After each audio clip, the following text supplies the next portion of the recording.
Hi, and welcome to Wrong Way.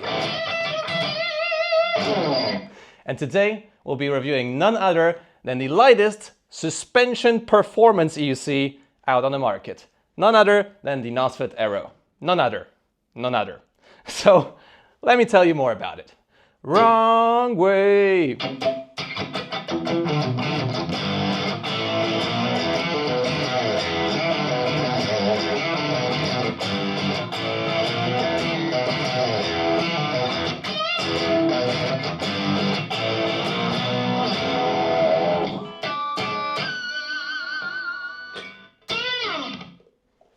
All right, I needed to show off because, come on, I'm so excited. Wrong way. First up, huge thanks to Nosfet for sending me this wheel. Well, technically it was sent from One Ride stock, and this is the shop I recommend if you want to buy a wheel in Europe. Use my code WRONGWAY if you want to get a discount as well. So yeah, actually thanks both to Nosfet for, just giving me a unit that I can test out, that I can yeet, I can climb with, I can do dumb stuff with, and thanks for working with me One Ride on, just making this happen. There's also tons of accessories on this wheel. We have much improved pedals other than the toaster pedals that come stock with this wheel. Oh yeah. Making toast with Nosfet AERO pedals taste the most. Toasty toast. They come out crispy, like crispy Joes riding on the Falcon. Ho ho.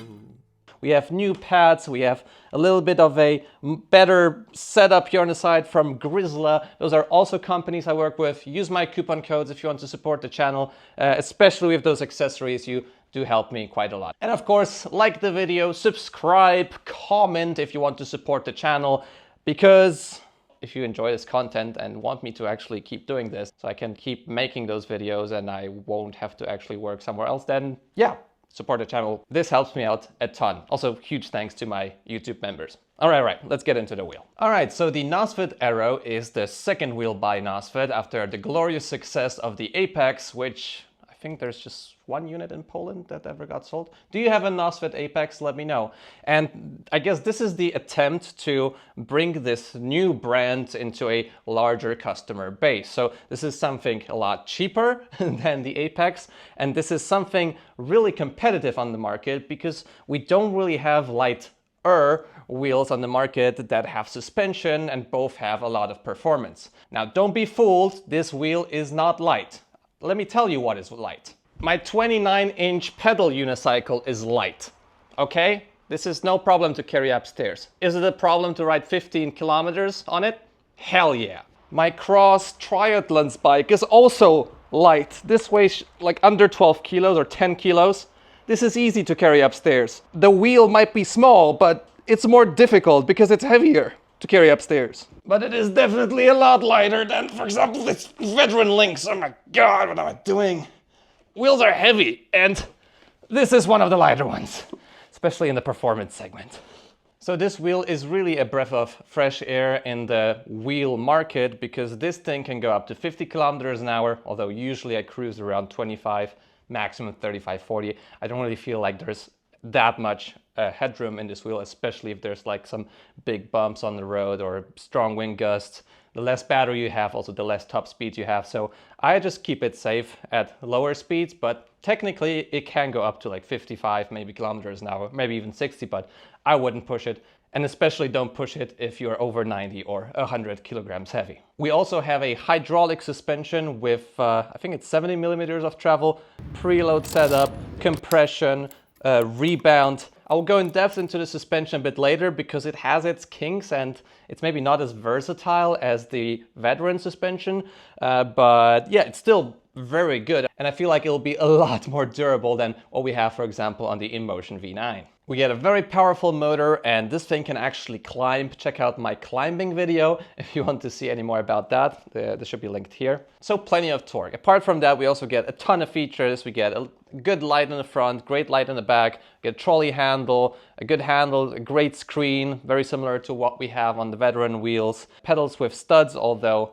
you know, I like to upgrade mine. These are a lot nicer indeed. Stock ones will do, but yeah, this is what you want. Good mud guards, good tire. Well, it really seems like Nosfet tried to tick all of the boxes with this wheel, but did they? Especially considering that this wheel is around 2.3 thousand euro. Well, let's talk about that. I guess there's a lot of videos talking about this wheel already. You can also check out the specs by yourself on, One Right site. You can check for the performance, what they say about, charging, etc., etc. What I will tell you in this video is sort of my use case of this wheel and for whom this wheel is designed. Starting out, I'll tell you about the things that I really like about this wheel. This wheel feels really, really light. I think it's quite easy to learn on this wheel, and if you're just starting out and you are buying your first wheel, if you get this, it'll be fine. If you buy a Lynx, well, it might be a bit more difficult to learn on that wheel. It brakes really quickly, it accelerates really quickly. It's very fun to do tricks on it. It's very refreshing to have something lighter, even compared to a Patton S or a Emotion V14 or even a V12S. By the way, V12S will be coming to the channel quite soon. Stay tuned, subscribe to see V12S content. I really like all of the features here. Again, the light is great, although you can see here, it already sort of broke here. I guess that's something easy to replace. The tire is, a hybrid, but it doesn't have any tram tracking. It listens to you very well. The only thing where this tire struggles a bit is off-road. So if you encounter really, thick sand or some loose surfaces, this will not do well. There is only as much as you can do if the tire can't do the job. You can have all the power, but if the tire ain't right, you ain't gonna get the grip. I really like the trolley handle. Even though it's friction-based, I feel it's very sturdy. I don't have any issues to just, pushing this wheel around.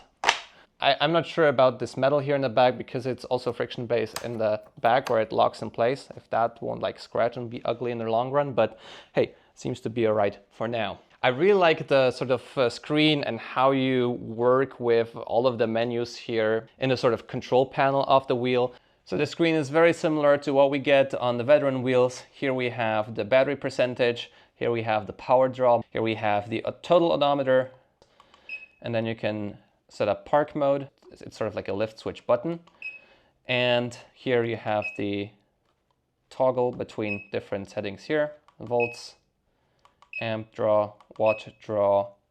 It's a trip odometer. Here you turn on the light and it has 3 light settings. Very nice that it has a cutoff beam. And the last button is on and off, and also changing the mode of the backlight. So once again, off, red and blue, I think. Is it? Blinking, like violet, and off. And because this wheel was partially designed by a Kingsong designer, there is of course a light sensor that turns on the light automatically.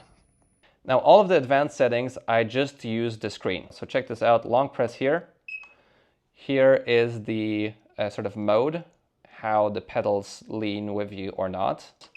Here we have the angle adjustment, very actually nice to do because you long press and then you can go up and down. Then you have the top speed, I have it too high right now, and the PWM alarm. It beeps fairly often.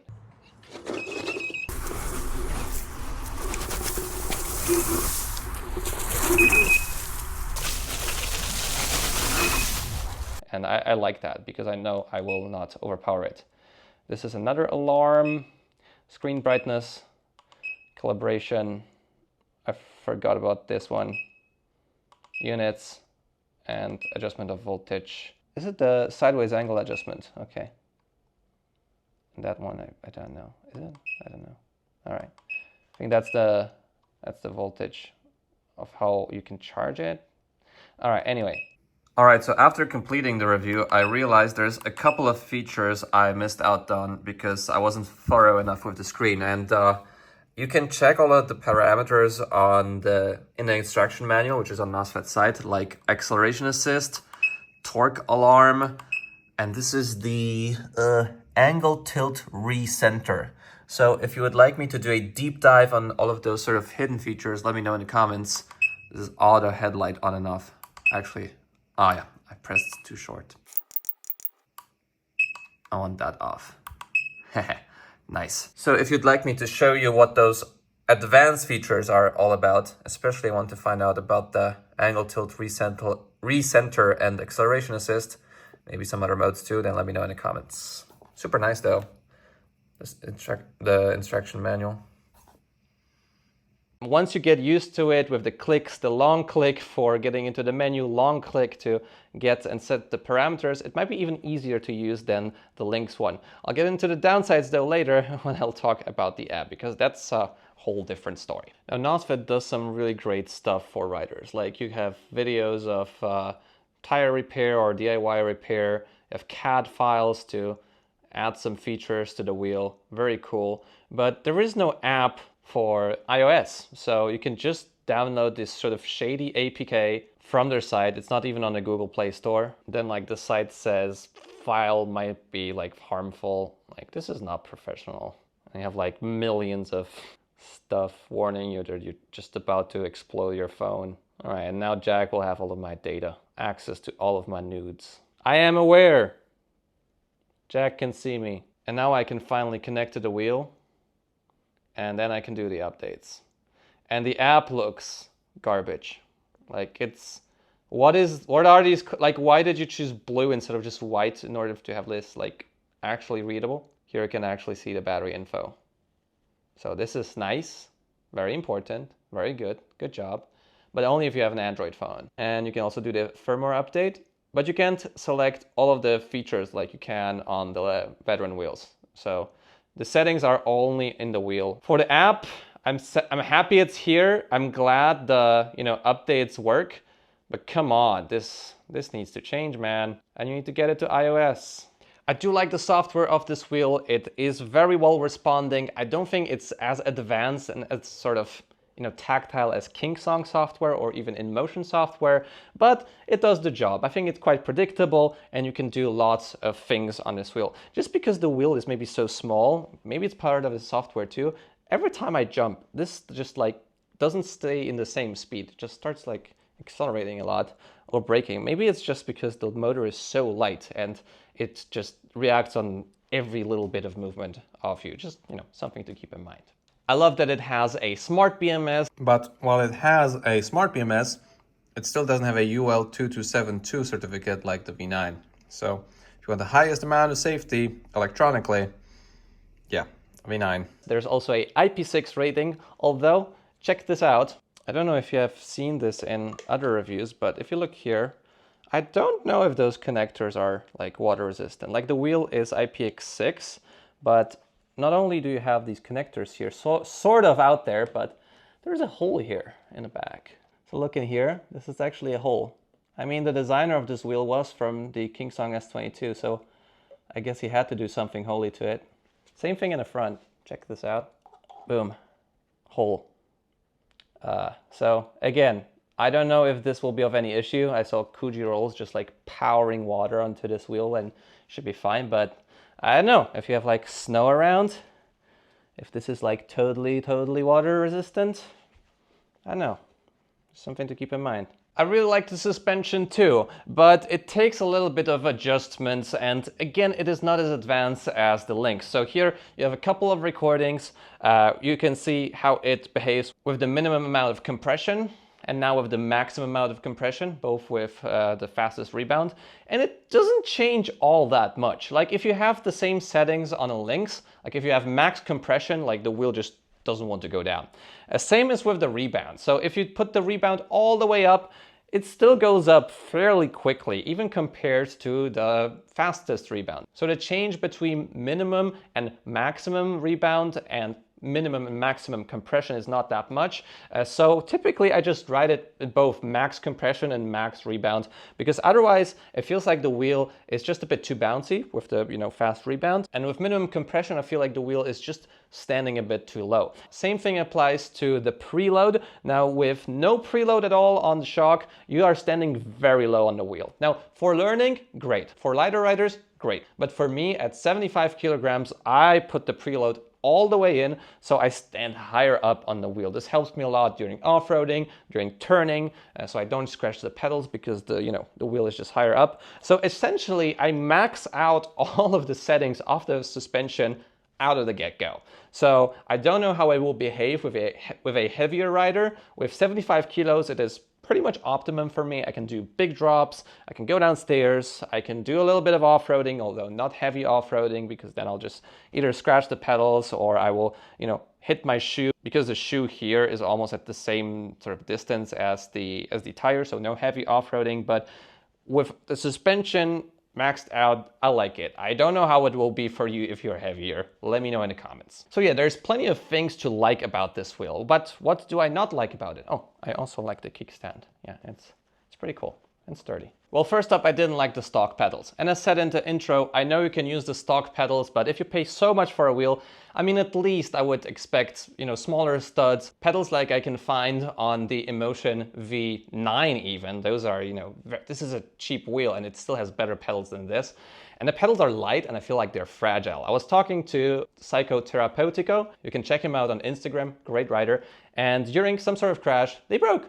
To be fair, though, my stock pedals survived a lot of pounding.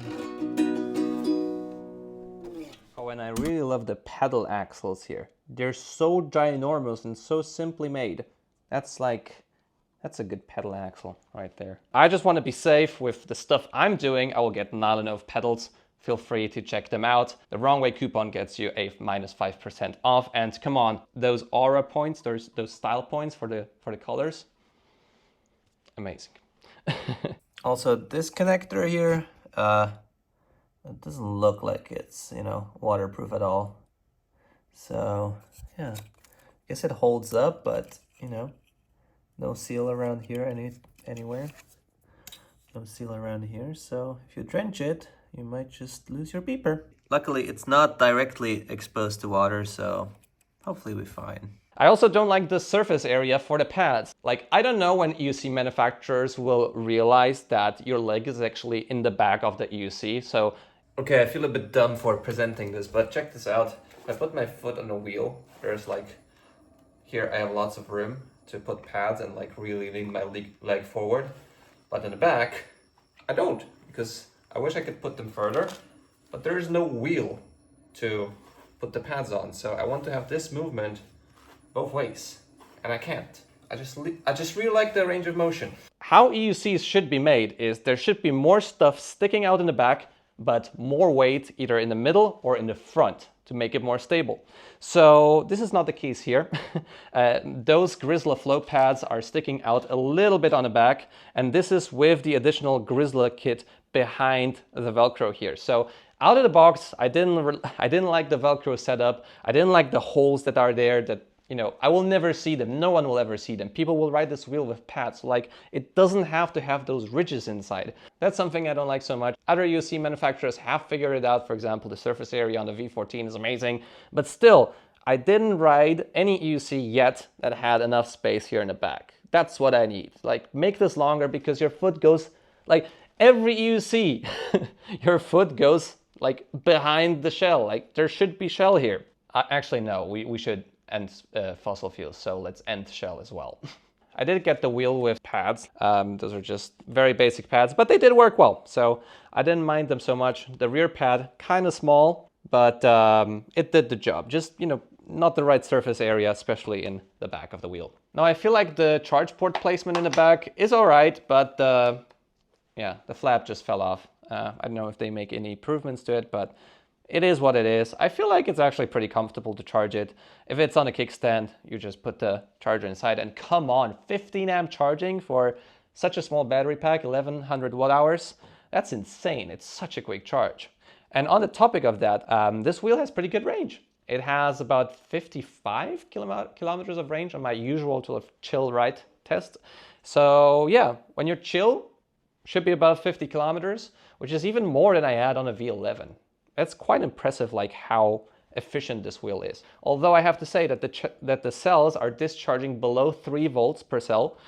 So this is not the best for the longevity of the cells, but it will give you a bit more range, something to keep in mind. But if you will like ride it off-road and you'll just constantly use a lot of power, like probably you can drain in like 20-30 kilometers. So yeah, it is what it is. So who is this wheel for, and how can I sort of conclude the Nosfet AERO? Well, first of all, I'm very, very happy that Nosfet made another wheel and that they focused a bit on a broader sort of market, and they also thought about the longevity of, the suspension. And I really genuinely think that at this price point, for what you get on a wheel, it will be very tough or even impossible to get something more reliable in terms of suspension than the Nosfet AERO, because I don't trust the air suspension all that much on the Emotion wheels. The rollers on the King Songs are also, on the S16 that I had back in the day, the geometry screws broke in the back. Probably the same thing would happen on an S19. So while for usual commuting, those, the S19 and S16 might be fine if you'll have everything working with the BMS, and that's not given. But in terms of like actual having fun on a wheel, this will be much more fun than the King Song, and actually a lot more durable. And compared to Bigode, I gotta say I got frustrated with Bigode because almost every wheel that I got recently broke. Like, be it the daughter board, mother board, cousin board, suspension, sliders, other parts, like, can't really compare it to the Bigode because I feel like a Bigode will break a lot sooner than this. And compared to veteran wheels, like, veterans are a lot more expensive, and even if you factor in another 200 euro for the pedals, so you have 2,500 then, and you'll factor in the pads, so we have 2,600 something, 50 maybe, or 2,700, and the additional parts, you'll be still under 3,000 euro, I think. And that's still cheaper than the Patton S.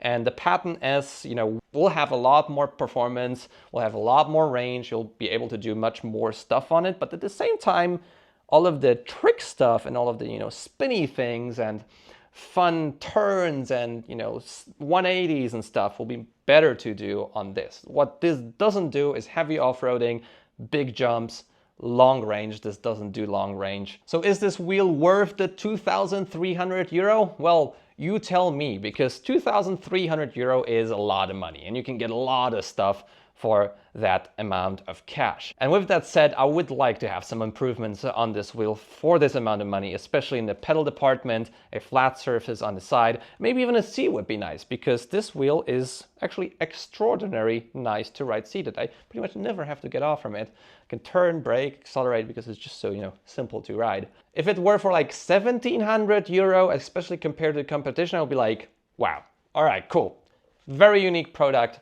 Go for it. But for this amount of money, you really need to consider for yourself what is important for you. I think the best parts about it is that it's light, although, as said, not as light as a bicycle to carry upstairs, but you can also push it upstairs if you want that. Has a lot of power, extreme torque, and it's easy and fun to ride. And it's also durable, at least to my knowledge, with the suspension. I'm just curious about those holes here. And it charges really quickly. 2 hours for a full charge stock, which is great. Forgot about that. So Nosfet AERO, I like it. I think I'll keep riding on it. I won't do the craziest of stunts on this wheel, but some things might be just possible on this wheel, like for example trying to ride on a slackline. So if you're still here, leave a like on the video, subscribe to see more content like this. I'll see you in the next video. See you soon.